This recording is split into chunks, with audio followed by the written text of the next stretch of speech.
l'œuvre essaye de démontrer les passages de l'Afrique vers la partie transatlantique. Le premier qui est en jute, parce que c'est la matière le plus raw qu'il y a. Et la partie rouge, c'est les pays d'où les esclaves sont partis.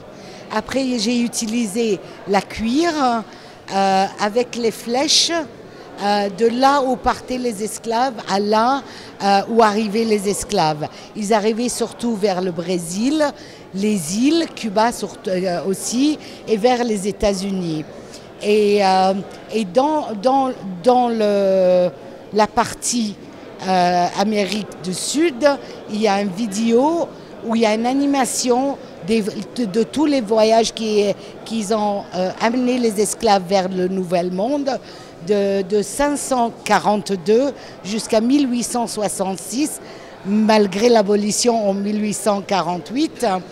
Et donc, mais c'est ça qui est incroyable et ce qui pour moi m'a animé de faire ça, c'est que il y a le numéro de voyage, il y a le nom du bateau, il y a le nom du capitaine du bateau, il y a l'année, là où ils ont pris les esclaves et là où les esclaves sont débarqués. Donc en fait, et dans la liste, il y a 91 000 voyages sur cette période et on les connaît. Donc c'est quand même incroyable que du jour d'aujourd'hui, la mémoire est importante et les documents sont là.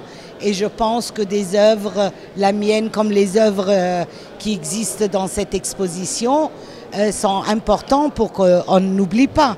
Au-delà de parler de l'esclavage, je pense que, comme disait Alain Foucault, un peuple sans histoire, nul n'a le droit d'ôter à un peuple une page de l'histoire d'un peuple. Donc un peuple sans histoire est un peuple sans âme.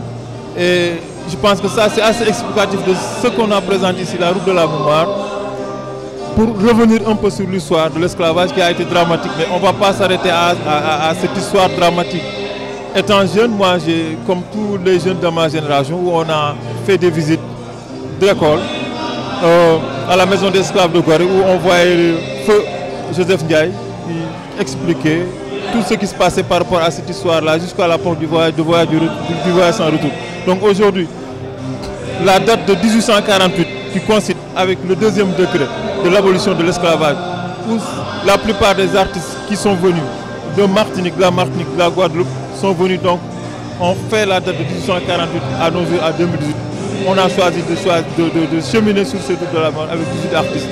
Que ce soit un artiste égyptien, parce que quand on voit l'Égypte, donc on sait que l'humanité vient de l'Égypte. Donc il y a la Mauritanie, il y a un artiste gambien, il y a des artistes sénégalais et le reste en fait c'est des artistes togolais et le reste en fait c'est des artistes de la Guadeloupe et de la Martinique. Je travaille avec le tissu pour des raisons de poids, parce que logiquement je travaille beaucoup les totems et quand nous avons commencé à travailler sur le projet, il fallait trouver une solution pour venir en Afrique exposer, mais avec une matière souple pour pouvoir s'exprimer, mais avec une profondeur aussi. Vous êtes auteur de cette œuvre derrière vous. Est-ce que vous pouvez nous expliquer en résumé ce que cela traduit?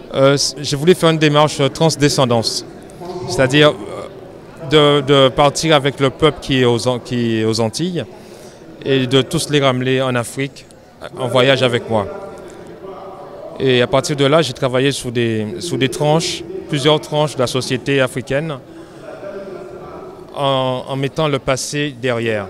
C'est pour ça que quand on fait le tour de l'œuvre, on s'aperçoit que les hommes qui sont représentés sur les trames, elles sont en monochrome. Et au fur et à mesure qu'on avance, le métissage se fait. Donc on retrouve la couleur à la face.